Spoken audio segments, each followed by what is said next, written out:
जय हिंद दोस्तों, मैं आपके अपने YouTube चैनल पर हार्दिक अभिनंदन और स्वागत करता हूँ।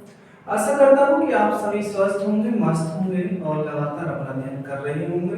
तो देखिए, जैसा कि आप जानते हैं कि आज है आपका 22 फरवरी और आज से 10th और 12th के यूपी बोर्ड के जो परीक्षा है वो प्रारंभ हो चुकी है और हिंदी का जो पेपर है वो आज हो चुका है।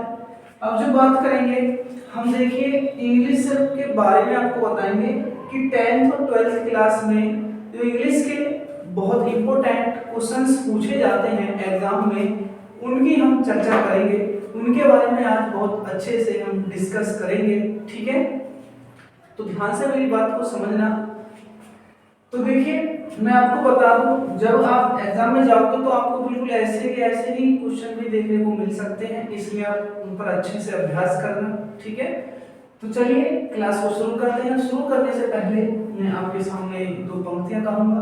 देखिए, वास्तव में मोटिवेशन से तो कुछ होता नहीं है, लेकिन फिर भी आपके प्रोत्साहन के लिए, आपके उत्साह को बढ़ाने के लिए कुछ दो पंक्तियां आपके समक्ष प्रस्तुत करूंगा।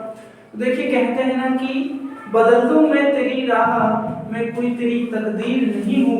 बदल दूं मैं तेरी राह, मैं कोई तेरी तकदीर नहीं हूँ।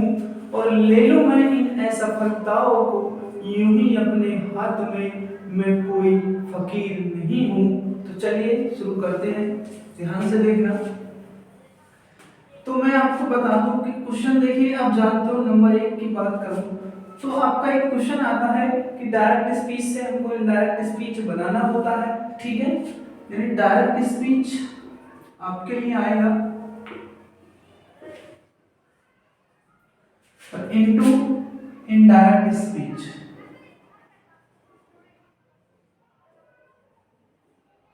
तो ध्यान रखना, डायरेक्ट स्पीच से इनडायरेक्ट स्पीच वो बनवाता है।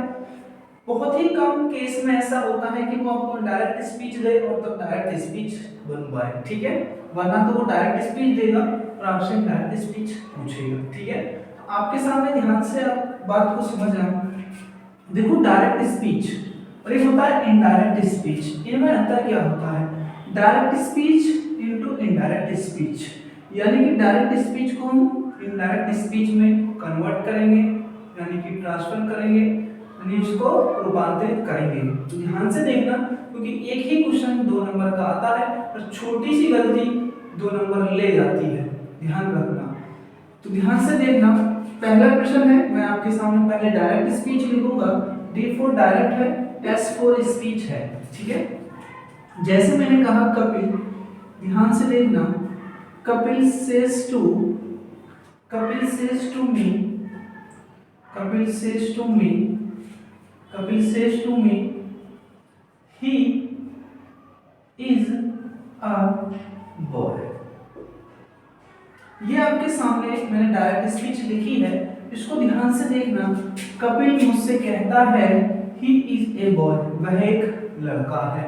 हम जब इसको इनडायरेक्ट स्पीच बनाएंगे तो बड़े ध्यान से बनाएंगे, तसल्ली से बनाएंगे, कोई गलती मत कर देना। तो देखिए इनडायरेक्ट स्पीच कैसे बनाएंगे। तो आप जानते हो कि कपिल का कपिल ही रखेंगे, ठीक है?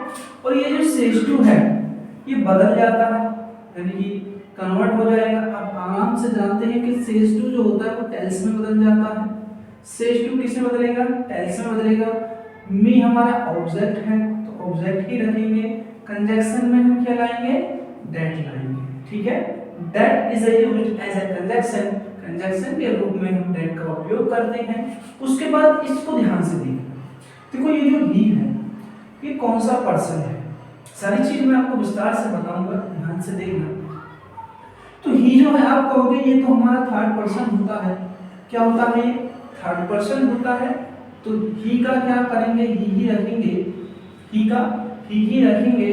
और ध्यान से मेरी बात को समझना, 90% जो स्टूडेंट होते हैं यहाँ बहुत जल्दी से बॉज लगा देंगे, क्योंकि वो सोचते हैं कि यहाँ इसका बॉज हो जाएगा, क्योंकि प्रेजेंट इंडेफिनिट भैया पास्ट इंडेफिनिट होता है, सब जानते हैं। प्रेजेंट कंटीन्यूअस पास्ट कंटीन्यूअस में बदल देते हैं। तो ध्यान रखना, कभी भी आप यहाँ बॉज नहीं ला सकते, यहाँ इज ही आएगा। इज अ बॉय, ये बिल्कुल ठीक है। हम गलती क्या करते हैं, यहाँ पे हम कोशिश करेंगे कि पॉज लगा देंगे, तो पॉज वो गलत होती है। क्यों? क्योंकि हम जब भी डायरेक्ट स्पीच से इनटू डायरेक्ट स्पीच बना रहे होते हैं तो हमको तीन कम से कम रूल पता होना चाहिए कि ये जो आपका होता है, ध्यान से देखना, ये आपका कॉमा है, ये इन्वर्टेड कॉमा, ये ध्यान से देखना, ये कॉमा है, ठीक है, और ये इन्वर्टेड कॉमा, ये आपका इन्वर्टेड कॉमा होता है। इस चीज को जो कहते हैं वो रिपोर्टेड वर्ब कहते हैं। क्या कहते हैं? रिपोर्टेड वर्ब कहते हैं। और इसको जो कहते हैं वो रिपोर्टेड स्पीच कहते हैं। क्या कहते हैं प्यारे बच्चे? इसको रिपोर्टेड स्पीच कहते हैं, ठीक है। तो ध्यान रखना, यदि हमारी रिपोर्टेड वर्ब प्रेजेंट या फ्यूचर में होती है तो हमारी जो रिपोर्टेड स्पीच होती है उसकी जो हेल्पिंग वर्ब होती है वो एज होती है, यानी उसमें हम कोई भी बदलाव नहीं करते हैं, ठीक है। There is no change reported speech.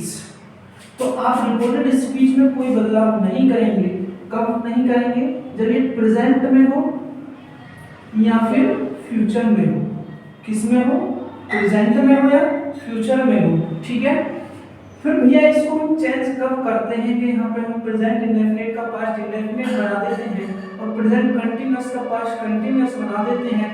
तो वो तब करते हैं मेरे दोस्त जब आपका रिपोर्टेड वर्ब, क्या कहा मैंने, जब आपका रिपोर्टेड वर्ब पास्ट में होता है, इज इन पास्ट, तब हम इसका वॉज कर देते हैं। क्या कर देते हैं? इसका वॉज करते हैं। तो बात को मेरे को ध्यान से समझना।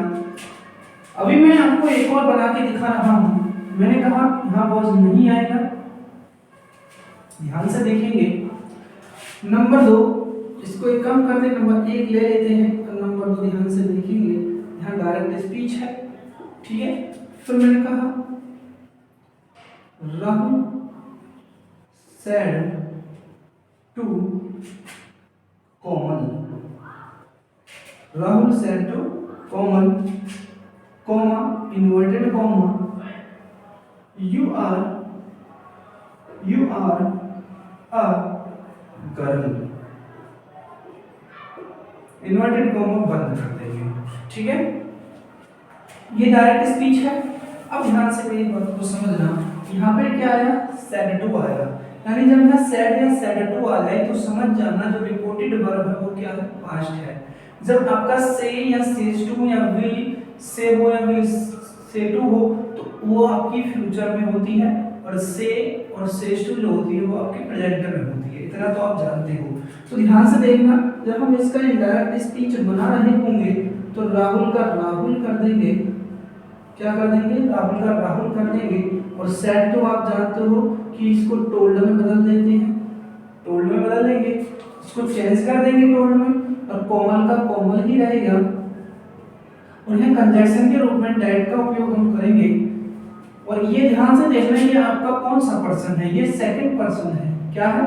जब ऊपर थर्ड पर्सन होता है तो उसको बदलते नहीं है, लेकिन जब सेकंड पर्सन है तो उसको ऑब्जेक्ट के अनुसार बदलेंगे, ठीक है। ध्यान रखना, यानी ये जो सेकंड पर्सन होता है ये ऑब्जेक्ट क्या है? कोमल है, और सब्जेक्ट क्या है? राहुल है। तो ध्यान रखना, ये यू को कोमल के अनुसार बदलेंगे, ठीक है, अकॉर्डिंग टू कोमल, ठीक है।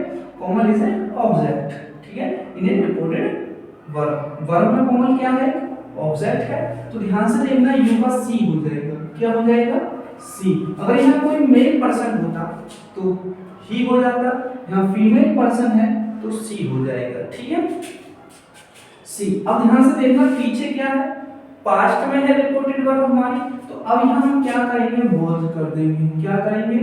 वॉज कर देंगे। ये जो प्रश्न होते हैं यानी डायरेक्ट स्पीच से इनडायरेक्ट स्पीच के इन प्रकार से बनते हैं। तो ध्यान रखना, इनमें कोई गलती मत कर देना। छोटी सी मिस्टेक, ठीक है, यानी छोटी सी आपकी गलती 2 नंबर लेट हो गई पूरी के पूरे। और आप जानते हो 1-1 2-2 नंबर से आपकी परसेंटेज इंक्रीज होती है। अगर आप नंबर बढ़ाएंगे तो परसेंटेज इंक्रीज होगी, ठीक है। अगर आपके नंबर कम होते जाएंगे, एग्जाम में मार्क्स कम होंगे, तो सीधी सी बात है परसेंटेज आपकी डिक्रीज हो जाएगी, ठीक है। तो आज हम इतना ही आपको बताएंगे और मिलते हैं अगली वीडियो में। तब तक के लिए जय हिंद।